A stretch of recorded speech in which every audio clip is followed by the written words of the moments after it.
경제적인 자유는 무엇을 의미하는가? 그리고 왜 우리는 몰래 그런 꿈을 꾸는가? 재정적 자유도 누리지 못하고 아무런 결실도 맺지 못하는 사람만큼 불쌍한 사람이 있을까? 하지만 대부분의 사람은 남들이 정해준 좁은 틈바구니에서 버둥대며 늙어간다. 많은 중산층 사람들의 삶은 재정적인 자유를 향한 끝없는 노력과 같다. 하지만 비극적인 것은 재정적인 자유에 도달하는 바로 그 순간 그들은 대개 너무 늙고 비만하며 피곤하다는 사실이다. 당신은 자유인인가? 노예인가? 인간은 어떤 면에서 부모, 교회, 국가에 의해서 사육당하는 아이와 같은 존재다. 칸트는 이성의 유년 상태에서 탈출하는 것이 철학의 과제라고 보았다. 계몽의 원칙은 종교적인 미신이나 정치적 선입관에 얽매이지 않고 스스로 생각하는 데 있다고 역설했다. 오늘날 선진사회에 살고 있는 사람들이 날 때부터 누리고 있는 자유는 과거 우리의 조상들에게는 상상도 할 수 없는 것이었다. 그러나 자유는 쟁취하는 것만큼 유지가 대단히 어렵다. 루소의 표현을 빌리자면 이러한 자유를 쟁취하기 어려운 까닭은 기존의 전제 정치를 전복하기 위해서 자신의 목숨을 걸고 투쟁해야 하기 때문이다. 이런 자유를 민주적으로 보존하기 어려운 까닭은 자신의 이익을 공동의 이익에 끊임없이 종속시켜야 하기 때문이다. 이러한 자유를 살아가기 어려운 까닭은 선택하기 전에 자신의 선택으로 야기될 결과를 가늠해 보아야 하기 때문이다. 이러한 자유를 발전시키기 어려운 까닭은 안팎의 위험을 끊임없이 물리쳐야 하기 때문이다. 또한 선택을 하는 일이 얼마나 어려운지 살펴본다면 당신은 자유롭게 선택한다고 확신할 수 없을 것이다. 골거리를 피하려고 자신의 견해에 대해 제시하기를 주저한다면 당신의 자유를 부인하는 것이다. 정치에 무관심하고 관심을 기울일 만한 가치가 없는 일이라고 여긴다면 당신은 자유를 남의 처분에 맡기는 것이다. 자유가 가장 어려운 것인 까닭은 매 순간 용기를 요구하기 때문이다. 경제적인 자유는 무엇을 의미하는가? 이전보다 훨씬 지구가 평평해진 이유로 실업과 사회적 몰락, 노년의 빈곤 그리고 전형적인 결핍 현상들에 대한 공포가 커지게 된다. 그것이 바로 오늘날 우리가 그렇게 미친 듯이 돈에 쫓겨다니는 가장 커다란 이유 중에 하나다. 돈 더 나은 삶으로 가는 기차표처럼 보일 뿐 아니라 사회 전체가 기울어가는 상황에서는 일종의 안전보증서처럼 생각된다. 든든한 재산은 비상탈출용 캡슐과 같은 작용을 한다. 바깥 세상에서 사납게 휘몰아치는 세계화와 분배 투쟁으로부터 자신은 안전하다는 느낌이다. 결국 폭풍이 드세게 몰아칠수록 돈의 매력이 점점 더 커지는 것은 당연한 일이다. 그래서 사람들은 돈을 쌓아놓는 일에 매달린다. 막대한 저금이 한 나라의 부를 보여주는 표지라고 생각할 수도 있다. 그렇지만 정확히 그 반대가 진실이다. 사람들은 잉여 자금을 쌓아두고 있는 것이 아니다. 다가오고 있는 괴물에 대한 불안감이 그렇게 만들고 있는 것이다. 직장을 가진 100명 중 80명이 실업의 공포에 시달리고 있다.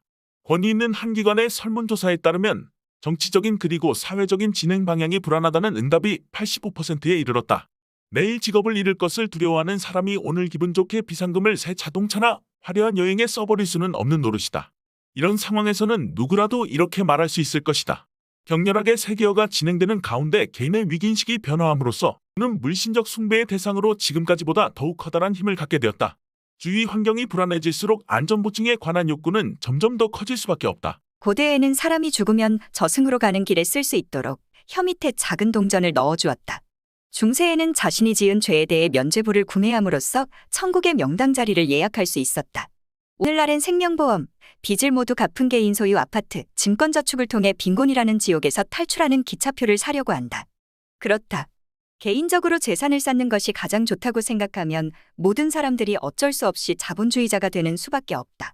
가장 높은 이자를 향한 달리기에 뛰어들어라. 자신의 능력을 고도로 유연한 일인 주식회사로 상품화하라. 남의 손실에 대해서는 고려하지 말고 오로지 자기 개인의 이익을 위해 투자하라. 이 모든 것들은 예전에는 상상조차 할 수 없었던 기이한 상황으로 이어진다. 오늘날 적어도 자본주의 국가들에서는 모두가 착취자이며 동시에 피착취자가 된다. 개인이 스스로 노년을 준비해야 하기 때문에 영악한 사람들은 높은 이자가 기대되는 펀드에 투자한다. 그러면서 동시에 펀드 매니저들이 기업에 압력을 행사하여 높은 이윤을 올리도록 강요하는 작태를 비난한다. 대부분의 사람들은 벌써 오래전부터 수수료를 절약하기 위해 온라인 은행의 계좌를 이용한다. 그렇지만 은행이 직원들을 해고하는 것에 대해서는 열을 올려 비난한다. 자비를 처리하기 위해 중국의 불법 근로자를 고용하며 그렇게 남는 시간 동안 자신은 값싼 필리핀 노동자들이 한국인의 일자리를 빼앗아간다고 독자투고를 쓰고 있다. 격렬하게 세계화를 비난하는 비평가들이라고 해도 자기 집을 팔 때는 가능한 높은 가격을 받기를 원한다. 결국에는 누구도 그냥 넋 놓고 손해보려는 생각을 하지 않는다. 지방자치단체들은 빈금고를 채우기 위해 온갖 수단을 동원한다. 순식간에 휩쓸고 지나가면서 기업과 일자리를 먹어치우는 메뚜기로 비난받고 있는 집단이다. 국가 역시 최고의 자본주의자가 되어 이동통신 시스템 허가권을 극도로 높은 가격에 전화회사에 판매하면서 하등의 문제를 느끼지 않는다. 그것이 공공에 더 좋은 것이라고 여기기 때문이다. 그러나 공공사회는 이미 파산으로 향하는 큰 발걸음을 내딛고 있다. 전망에 따르면 앞으로 은퇴하는 사람들 중 60%는 연금 개시와 함께 이제까지의 생활 수준을 대폭 낮추어야 한다. 심지어 3분의 1은 심각하게 빈곤한 노년이 될 위험에 빠져 있다.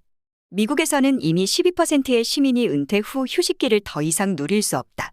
노년을 위한 준비자금이 없는 탓에 죽는 날까지 계속 일해야 하는 것이다.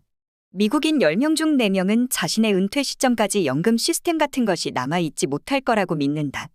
약속의 땅에 공포의 시나리오가 나타났다. 사회학자 울리이 백은 이렇게 본다. 모두가 알고 있기 때문이다. 더 적게 가진 자가 될 수밖에 없다는 것을. 바늘구멍이 좁으면 좁을수록 사람들은 더 격렬하게 밀치고 들어가려 한다. 서구 사회에서는 사회복지 시스템의 재정이 말라가고 있고 모든 기울어가는 시스템의 내부가 그러하듯 할 수 있으면 능력껏 자기 자신을 구하라는 모토가 힘을 얻는다. 오늘날 돈을 생각하지 않고는 어떤 일도 해낼 수 없다. 돈 추락하는 사회에서 탈출할 수 있는 구원의 비상탈출이자이다. 몇십 년 동안 제대로 잘 작동하던 엔진이 갑자기 8,000m 상공에서 꺼져버려 추락하는 제트 비행기를 타고 있는 것과 같다. 탈출할 수 있는 길은 돈으로 만든 비상탈출이자뿐이다. 누군가 이렇게 말했다. 예전의 시스템에 대한 신뢰는 돈에 대한 신뢰로 대체되었다.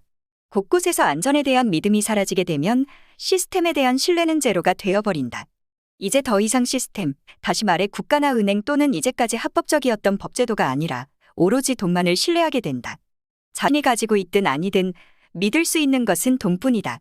점점 더 많은 사람들이 오늘날 세상을 지배하는 것은 정부나 기관이 아니라 돈이라고 믿고 있다. 대부분의 사람들이 이런 생각에 동의한다. 시스템이 위기에 처한 현실을 고려하면 크게 놀라운 일도 아니다. 물론 돈이 별로 중요하지 않다고 말하는 사람들도 있다. 어떻게 이런 일이 있을 수 있을까? 어떻게 세상의 흐름을 결정하는 것이 중요하지 않게 여겨질 수 있을까? 또한 이러한 두 가지 생각은 사람들 대부분이 꿈꾸고 있는 경제적인 자유와 어떤 관계가 있을까? 서로 다른 두 가지 생각의 기능과 의미를 자세히 관찰해보면 겉으로 드러나는 모순은 쉽게 해결될 수 있다. 돈이 내게는 별로 중요하지 않다는 말은 지배적인 사회규범을 되풀이하는 일종의 거칠애와 다를 바 없다. 그리고 이런 말은 돈을 향한 노력은 수치스럽고 불명예스러운 행위라는 기존의 관념을 담고 있다. 그러나 모든 사람들은 은밀하게 부자가 되려는 소망을 가지고 있다. 들이 그런 소망을 감추려고 하는 이유는 오로지 그것이 너무 비현실적이기 때문이다. 한마디로 속임수인 셈이다. 사람들은 도저히 다다를 수 없다고 믿는 것이 있으면 중요하지 않은 것이라 별로 관심이 없다고 말하는 속성이 있다. 거울 앞에 서서 잠깐 눈을 찡그렸다가는 금세 외모는 별로 중요하지 않다고 말하는 미운오리 새끼처럼 대부분의 사람들은 그들의 꿈이 얼마나 비현실적인지조차 제대로 알지 못한다.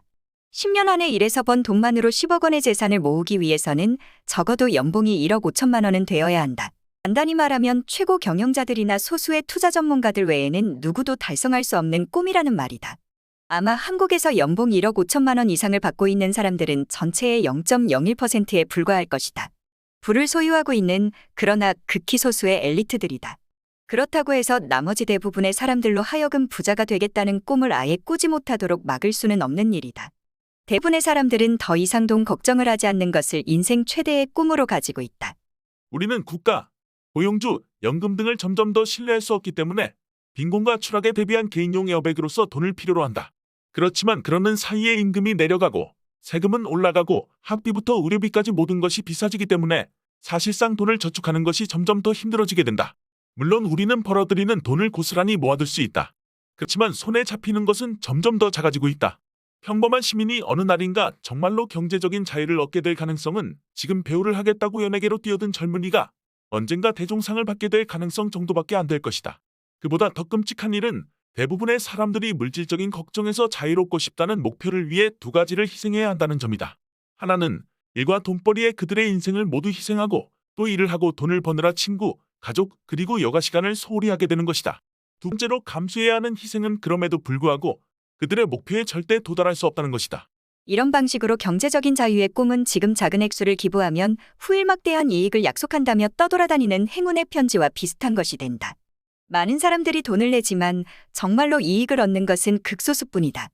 또한 행운의 편지와 마찬가지로 경제적인 자유의 꿈에 동참한 대부분의 사람들은 그들이 망상에 사로잡혀 있다는 것을 너무나 잘 알고 있다. 오늘날 매주 수백만 명의 사람들이 극단적으로 적은 가능성에도 불구하고 부자가 되는 최단거리를 찾아 로또와 토토 그 밖에 여러 가지 복권에 돈과 열정을 쏟아붓는 이유도 바로 그런 점에서 찾아볼 수 있다.